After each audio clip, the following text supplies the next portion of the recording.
ഇപ്പോൾ നോക്കൂ എത്ര ടിപ്പറുകളാണ് മണ്ണടിക്കാൻ നിൽക്കുന്നത്. ടോറസ് മെഷീനുകൾ 1, 2, 3, 4, 5, 6, 7, 8 ടോറസ് മെഷീനുകൾ ഒരേ സമയം, ഒപ്പം തന്നെ 1, 2, 3, 4, 5, 6, 7 ഹിറ്റാച്ചികൾ ഒരേ സമയം പ്രവർത്തിച്ചുകൊണ്ടാണ് ഒരൊറ്റ സ്പോട്ട് മാത്രം ഫോക്കസ് ചെയ്തുകൊണ്ടുള്ള രക്ഷാപ്രവർത്തനം നടക്കുന്നത്.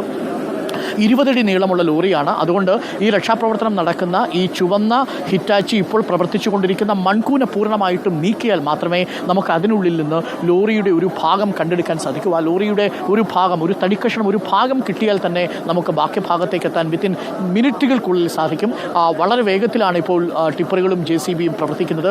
ആ JCBയുടെ ഓപ്പറേറ്റർ കഴിഞ്ഞ കുറച്ച് മണിക്കൂറുകളായി വളരെ വേഗത്തിൽ മണ്ണ് നീക്കുന്നു. ഒരു നിമിഷം പോലും സാധ്യമായ വേഗത്തിൽ തന്നെയാണ് ആ JCB ഓപ്പറേറ്റ് ചെയ്തുകൊണ്ടിരിക്കുന്നത്. നേരത്തെ ഇവിടെ നിന്നും ഏകദേശം 1 കിലോമീറ്റർ അപ്പുറത്താണ് മണ്ണ് നിക്ഷേപിച്ചിരിക്കുന്നതെങ്കിൽ ഇപ്പോൾ 150 മീറ്ററിന് അപ്പുറത്തേക്കുമല്ല 20 മീറ്ററിന് അപ്പുറത്തേക്ക് മണ്ണെടുക്കുന്നു, തൊട്ടടുത്തുകൊണ്ട് നിക്ഷേപിക്കുന്നു. അതാണ് റോഡിൽ തന്നെ നിക്ഷേപിക്കുകയാണ്.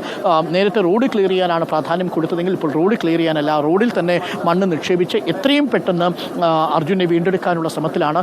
MLAയുടെയും രഞ്ജിത്ത് ഇസ്രായേലിയുടെയും ഏകോപനമാണ് നമ്മൾ കാണുന്നത്. തീർച്ചയായും ജില്ലാ ഭരണാധികാരിയും സർക്കാരിൻ്റെ ഒരു മെഷീനറിയും പരാജയപ്പെടുന്ന ഘട്ടത്തിൽ ഒരു പ്രാദേശിക MLA, അങ്കോളയിലെ MLA സതീഷ് സെയിൽ നടത്തിയ ശ്രമത്തെ നമുക്ക് തീർച്ചയായിട്ടും അപ്രീഷിയേറ്റ് ചെയ്യേണ്ടതുണ്ട്. അദ്ദേഹം ജില്ലാ നേതൃത്വത്തോട് ഇന്നലെ വളരെ പരുഷമായി തന്നെ സംസാരിച്ചിരുന്നു. മാധ്യമപ്രവർത്തകരെ അടക്കം കയറ്റിവിടാത്തതിൽ അദ്ദേഹം ഇന്നിപ്പോൾ തുറന്ന് ഇന്നലെ ഒരു പോലീസ് ഉദ്യോഗസ്ഥൻ കാണിച്ച ഒരു ഒരു ഒരു വഴിവിട്ട നീക്കത്തിന് അഥവാ അന്യായമായ നീക്കത്തിന് അദ്ദേഹം അപ്പോളജി പറഞ്ഞിട്ടുണ്ട്. അദ്ദേഹം ക്ഷമാപണം നടത്തുകയും ചെയ്തു. അദ്ദേഹം ഇന്നിപ്പോൾ അർജുൻ്റെ സഹോദരിയുമായി സംസാരിച്ചു, അഞ്ജുവുമായിട്ടും സംസാരിച്ചു. അഞ്ജുവിനും ഉറപ്പ് നൽകിയിട്ടുണ്ട്. പോലീസ് ഉദ്യോഗസ്ഥർ വരുത്തി വയ്ക്കുന്ന വിനകൾക്ക് ഇതേപോലെയുള്ള രാഷ്ട്രീയ നേതാക്കൾക്ക് മാപ്പ് പറയേണ്ടി വരുന്നൊരു സാഹചര്യമുണ്ട്. KC വേണുഗോപാലും ഡൽഹിയിലിരുന്ന് ഈ പ്രവർത്തനങ്ങളെ ഏകോപിപ്പിക്കുന്നുണ്ട്. MLAയും KC വേണുഗോപാലും നിരന്തരം ബന്ധപ്പെടുകയും ചെയ്യുന്നുണ്ട് എന്നാണ് പറഞ്ഞത്. ഞാൻ ഇന്നലെ KC വേണുഗോപാലിനെ വിളിച്ചപ്പോഴും KC വേണുഗോപാൽ ഈ വിവരങ്ങളെല്ലാം സിദ്ധരാമയ്യ CMൻ്റെ ഓഫീസുമായി ബന്ധപ്പെടുന്നുണ്ടെന്നും കൃത്യമായി ഏകോപിപ്പിക്കുന്നുണ്ടെന്നും അറിയിച്ചിരുന്നു. എന്തായാലും രക്ഷാപ്രവർത്തനം അതിൻ്റെ അവസാന ഘട്ടത്തിലേക്ക്, നിർണായകമായ ഘട്ടത്തിലേക്ക് കടക്കുകയാണ്. ഇപ്പോൾ ഏകദേശം 1.5 മീറ്ററോളം മണ്ണ് നീക്കാൻ നമുക്ക് സാധിച്ചിട്ടുണ്ട്. പക്ഷേ ഇനിയും ഒരു 3.5 മീറ്ററോളം മണ്ണ് നീക്കം ചെയ്യേണ്ടതുണ്ട്.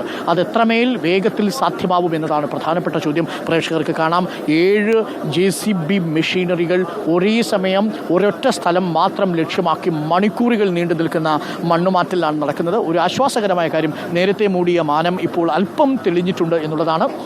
അന്തരീക്ഷം വീണ്ടും തെളിഞ്ഞു വരുന്നു എന്നുള്ളത് രക്ഷാപ്രവർത്തനത്തിന് ആശ്വാസം നൽകുന്നതാണ്. ഏതെങ്കിലും തരത്തിൽ തീവ്രമായ മഴയുണ്ടാവുകയാണെങ്കിൽ അത് വലിയ രീതിയിലുള്ള പ്രതിസന്ധി സൃഷ്ടിക്കും. NDRFൻ്റെയും SDRFൻ്റെയും സംഘങ്ങൾ ഇവിടെയുണ്ട്. ഈ ചുവന്ന നിറത്തിലുള്ള യൂണിഫോം ധരിച്ചു വരുന്നത് SDRFൻ്റെ പ്രവർത്തകരാണ്. ഒപ്പം ഓറഞ്ച് നിറത്തിലുള്ള NDRFൻ്റെ പ്രവർത്തകരും ഇവിടെയുണ്ട്. ഒപ്പം തന്നെ JCB ടിപ്പർ ലോറി ഡ്രൈവേഴ്സും രാവിലെ മുതൽ തന്നെ 7:30 മുതൽ തന്നെ ആക്റ്റീവായി കഴിഞ്ഞു. പക്ഷേ 1.5 മണിക്കൂർ ഈ പ്രവർത്തനങ്ങൾ ഏകോപിപ്പിക്കാൻ ഈ സ്പോട്ടിൽ ആരും ഉണ്ടായിരുന്നില്ല. തീർത്തും വിജനമായി കിടക്കുന്ന ഒരു പ്രദേശത്തേക്കാണ് ഇതിനടക്കമുള്ളവർ എത്തിച്ചേർന്നത്. ആകെ ഇപ്പോൾ രക്ഷാപ്രവർത്തനം നടത്തുന്ന ഉദ്യോഗസ്ഥരുടെ എണ്ണം നോക്കിയാൽ 60 or 70 ആളുകൾ മാത്രമാണ്. ഇപ്പോൾ JCBക്ക് മാത്രമാണ് കാര്യമായി എന്തെങ്കിലും ചെയ്യാൻ സാധിക്കുമായിരുന്നത്. അത് മാത്രമായിട്ടാണ് ആ ദൃശ്യങ്ങളാണ് പ്രേക്ഷകർ ഇപ്പോൾ കാണുന്നത്. തത്സമയ ദൃശ്യങ്ങളാണ്. ഏകദേശം 7 JCBകൾ, 8ഓളം ടോറസ് ടിപ്പർ ലോറികൾ ഒരേ സമയം ഒരേ സ്ഥലം മാത്രം ഫോക്കസ് ചെയ്തുകൊണ്ടാണ് തിരച്ചിൽ നടത്തുന്നത്. ഏതു നിമിഷവും നമുക്ക് ആ ലോറിയുടെ ഒരു ഭാഗം കണ്ടുവിട്ടും എന്നാണ് നമ്മൾ മനസ്സിലാക്കുന്നത്. രഞ്ജിത്ത് ഇസ്രായേലി സ്ഥലത്തുണ്ട്, MLA സ്ഥലത്തുണ്ട്. ഒപ്പം തന്നെ മുതിർന്ന NDRFൻ്റെയും SDRFൻ്റെയും ഉദ്യോഗസ്ഥരും അവിടെയുണ്ട്. പോലീസ് ഉദ്യോഗസ്ഥരും ഇപ്പോൾ സ്ഥലത്തേക്ക് എത്തിയിട്ടുണ്ട്. നേരത്തെ SP നമ്മളെ കാണാമെന്ന് എന്നോട് ഫോൺ ചെയ്ത് പറഞ്ഞിരുന്നു. പക്ഷേ SP ഇതുവരെയും സ്ഥലത്ത് എത്തിയിട്ടുണ്ടോ എന്ന കാര്യത്തിൽ തീർപ്പായിട്ടില്ല. മറുഭാഗത്ത് കുറച്ച് പോലീസ് ഉദ്യോഗസ്ഥർ എത്തിയിട്ടുണ്ട്. 9 മണിവരെയും മുതിർന്ന ഉദ്യോഗസ്ഥരാരും തന്നെ ഇവിടെ ഉണ്ടായിരുന്നില്ല. MLAയുടെ നേതൃത്വത്തിലാണ് ഇപ്പോൾ രക്ഷാപ്രവർത്തനം ഏകോപിപ്പിക്കുന്നത്. രഞ്ജിത്ത് ഇസ്രായേലിയാണ് വേണ്ട മാർഗ്ഗനിർദ്ദേശം നൽകുന്നത്. പ്രേക്ഷകർക്ക് കാണാം, ആ മഞ്ഞ JCB മണ്ണെടുത്ത് ടിപ്പറിലേക്ക് ഇടുന്ന ദൃശ്യങ്ങളാണ്. സമയം ഒട്ടും പാഴാക്കാതെ ഒരു മെഷീന് സാധ്യമായ അത്രയും വേഗതയിൽ തന്നെയാണ് ഇപ്പോൾ JCB പ്രവർത്തിക്കുന്നത്. ഈ മൺകൂനയിൽ എവിടെയോ നമ്മുടെ പ്രിയപ്പെട്ട അർജുനുണ്ട്. ആ അർജുൻ്റെ ജീവനെ തൊടാൻ വേണ്ടി ആ യന്ത്രവിരലുകൾ മണ്ണ് നീക്കുന്നത് വളരെ ആകാംക്ഷയോട് കൂടിയാണ് നമ്മൾ കണ്ടുകൊണ്ടിരിക്കുന്നത്. AK അഭിലാഷ്, ഈ കാഴ്ച യഥാർത്ഥത്തിൽ കേരളം ഒട്ടാകെ ഇന്നിപ്പോൾ അവരുടെ വീട്ടിലിരുന്ന് വിവിധ ക്യാമറ കണ്ണുകളിലൂടെ കണ്ടുകൊണ്ടിരിക്കുകയാണ്. ആ ദൃശ്യങ്ങൾ വളരെ വേദനിപ്പിക്കുന്ന ദൃശ്യങ്ങളായിരുന്നു നമ്മൾ നേരത്തെ കണ്ടതെങ്കിൽ ആശ്വാസത്തിൻ്റെ ദൃശ്യങ്ങളാണ്. അല്പം മുമ്പ് കുറച്ചുകൂടി മാനം കറുത്തിരുന്നു, കുറച്ചുകൂടി മാനം തെളിയുന്നുണ്ടല്ലേ അഭിലാഷ്?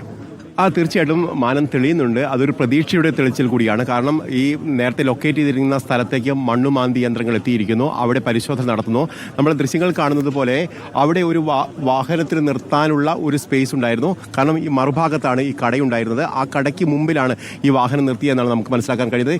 ഈ റോഡിൻ്റെ ഒരു വശം അതിനേക്കാളും ഉള്ളിലോട്ട് കടന്നിട്ടാണ് ആ ഭാഗം നിൽക്കുന്നത്. അതായത് അവിടെ വാഹനം നിർത്തിയിടാനുള്ള ഈ കടയിലേക്കൊക്കെ വരുന്ന ആളുകൾക്ക് വാഹനം നിർത്തിയിടാനുള്ള ഒരു സൗകര്യം കൂടി ഉണ്ടായിരുന്നു. അതാണ് ഇത്തരത്തിലൊരു അപകടത്തിലേക്ക് വരുത്തിയത്. ഏതായാലും ആ ഭാഗത്തേക്ക് ഈ മണ്ണ് നീക്കം ചെയ്ത് മുന്നോട്ട് പോയാൽ മാത്രമേ ഈ വാഹനത്തെ കണ്ടെത്താൻ കഴിയൂ എന്നുള്ളതാണ് പ്രധാനപ്പെട്ട പ്രശ്നം. അവിടെ മണ്ണ് ഊർന്നു വീഴുന്നുണ്ട്. ഇപ്പോഴും നനഞ്ഞു കിടക്കുന്ന മണ്ണാണ്. അത് ഊർന്നു വീഴുന്ന ഒരു സാഹചര്യത്തിൽ ആ മണ്ണ് മുഴുവൻ നീക്കം ചെയ്ത് വേണം. വളരെ പതിയെ മാത്രമേ ആ കാര്യങ്ങൾ നടക്കുകയുള്ളൂ എന്നതാണ് പ്രധാനപ്പെട്ട പ്രതിസന്ധി. അതോടൊപ്പം ചളിയായി നിൽക്കുന്നു. അതോടൊപ്പം മുകളിൽ നിന്നുള്ള നീർച്ചാലുകളിലൂടെ വരുന്നു.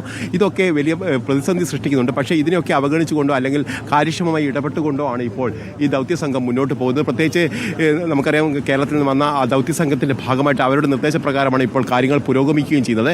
ഏതായാലും ആ ദൗത്യം ഒരു മണിക്കൂറിനകം തന്നെ പൂർത്തീകരിക്കാൻ കഴിയുമെന്നുള്ള പ്രതീക്ഷയാണ് MLA അടക്കമുള്ള ആളുകൾ പങ്കുവയ്ക്കുകയും ചെയ്തിരിക്കുന്നത്. നമുക്ക് നമ്മുടെ മറ്റ് മാധ്യമ സുഹൃത്തുക്കൾ കൂടി ഇവിടെ ദൃശ്യങ്ങൾ പകർത്തുന്നവരായിട്ടുണ്ട്. അവരെല്ലാവരും വളരെ ഡിസിപ്ലിൻഡായി ഒരു ഭാഗത്ത് മാറി നിന്നുകൊണ്ട് ആ ക്യാമറ കണ്ണുകളെല്ലാം സൂം ചെയ്തിരിക്കുന്നത് ഒരു പ്രതീക്ഷയുടെ കണ്ണിലേക്കാണ്. നമ്മുടെ മറ്റു മാധ്യമ പ്രവർത്തകരുടെ ദൃശ്യങ്ങൾ കൂടിയാണ് പ്രേക്ഷകർ കാണുന്നത്. റിപ്പോർട്ടറിൻ്റെ 3 ക്യാമറാമാൻമാർക്കൊപ്പം തന്നെ മറ്റു ദൃശ്യമാധ്യമ പ്രവർത്തകരിലെ ക്യാമറ കണ്ണുകളും സൂം ചെയ്ത് പിടിക്കുന്നത് ആ ഒറ്റ ദൃശ്യത്തിലേക്കാണ്.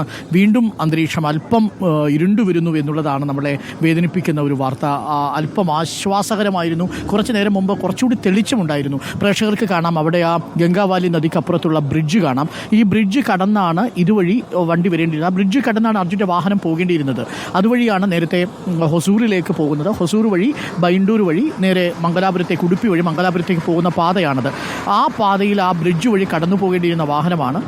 ഇതുവഴിയുള്ള ഗതാഗതം പൂർണ്ണമായിട്ടും നിലച്ചിട്ടുണ്ട്. ഇപ്പോൾ ചുറ്റിയാണ് പോകുന്നത്. ഏകദേശം ഒരു 50 കിലോമീറ്ററോളം ചുറ്റിയാണ് NH-66 വാഹനങ്ങൾ ബോംബെ ഭാഗത്തേക്ക്, പനവേൽ ഭാഗത്തേക്ക് പോകൊണ്ടിരിക്കുന്നത്. ആ പാലം പ്രേക്ഷകർക്ക് ദൂരെ കാണാവുന്നതാണ്.